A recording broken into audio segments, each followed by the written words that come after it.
Mustangs. Horses running free.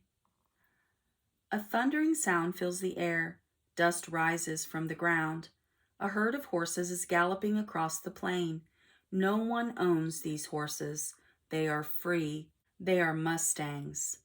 Mustangs are free-running horses of western North America. These horses do not have an easy life. No one takes care of them. No one finds them food or water. They must take care of themselves. That's why these horses are so smart and strong.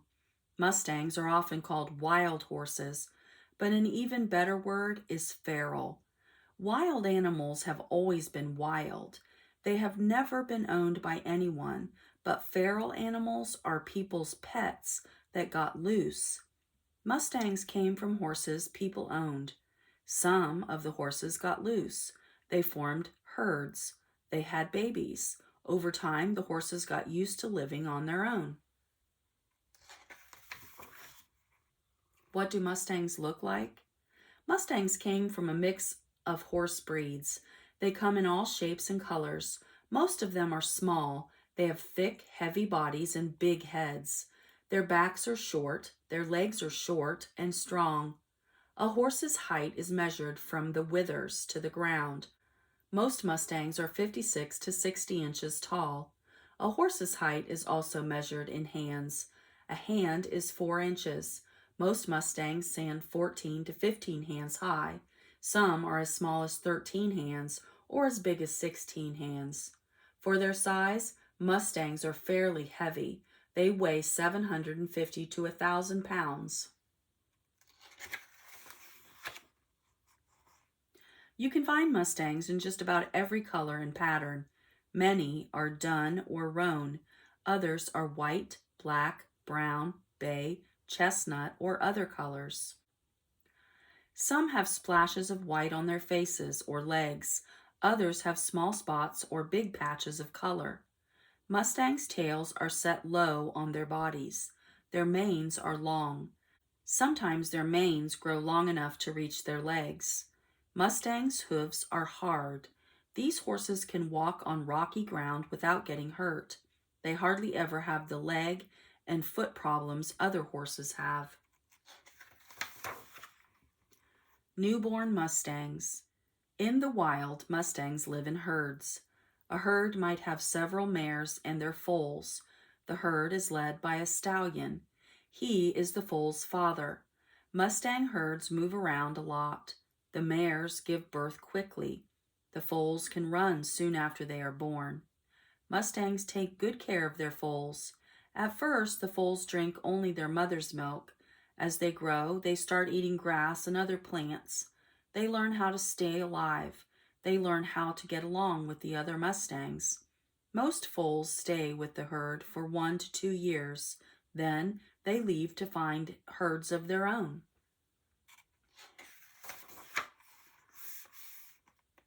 Mustangs in history.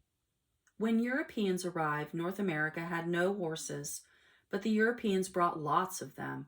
Spanish, French, and English settlers brought different kinds. Some of the horses got loose. Native Americans caught some of them, but others were never caught. They became feral. These feral horses gathered into herds. Some herds had mostly Spanish horses. Others had different breeds. The babies were mixed of breeds. Over time, other settlers' horses kept getting loose. These newcomers mixed with the feral horses, too. Feral Mustangs faced many dangers, but they were smart.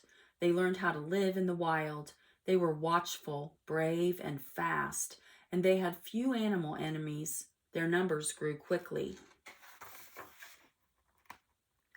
By the 1800s, everyone in the West was after the Mustangs. Ranchers wanted them for saddle horses and cow ponies. Native Americans wanted them too. Feral horses had to be taught to carry riders. People often taught them in hard, cruel ways. But these horses often kept their wild spirit.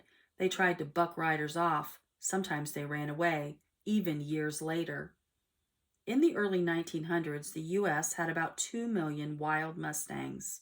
In the early 1900s, The U.S. had about 2 million wild Mustangs. People thought that was too many. They killed Mustangs to get rid of them. By 1970, there were only about 17,000 Mustangs left. But some people worked hard to save the Mustangs. They passed laws against killing them. They set aside areas where Mustangs could live free. They kept track of how many horses these areas had. Sometimes an area had too many. Earlier, the extra horses would have been killed. Now, the government started finding people who would adopt them. What are Mustangs like? Living in the wild has made Mustangs smart. They are different from other horses. Most horses grow up around people. Feral Mustangs are not used to people. They are used to being free. They try to stay away from danger. People need to make friends with them gently. Being mean to Mustangs makes them want to fight back. It makes them not trust people. Once Mustangs trust people, they make wonderful pets. They are strong, brave, and friendly. They do not need to be fussed over. They work hard to please people, but they still have minds of their own. Mustangs at work. Old paintings and pictures show Mustangs at work. These horses carried Plains Indians on buffalo hunts. They helped ranchers herd sheep and cattle. Today, Mustangs make excellent saddle horses and cow ponies. Their short back and great strength help them carry heavy loads. Mustangs are used for trail riding, camping, and rodeos. They do not appear very often in horse shows, but some people train them for jumping and other contests. Extra Mustangs are still being removed from government land. People have given thousands of these horses new homes. First, the horses must be gentled. That means getting them used to people gently. Once they trust people, they can learn their new jobs. Adopting Mustangs have done well in all kinds of jobs. Mustangs today. Free-running horses are found in many parts of the world, but they are not Mustangs. Mustangs are found only in North America. Once America's free-running Mustangs were almost gone. They are not out of danger yet, but many people are working to help them. They are working to save places where the Mustangs can run, and they are finding homes for Mustangs that must be caught. Mustangs running free are a wonderful sight, and they are a big part of America's story. With luck, they will be with us for a long time. Mustangs.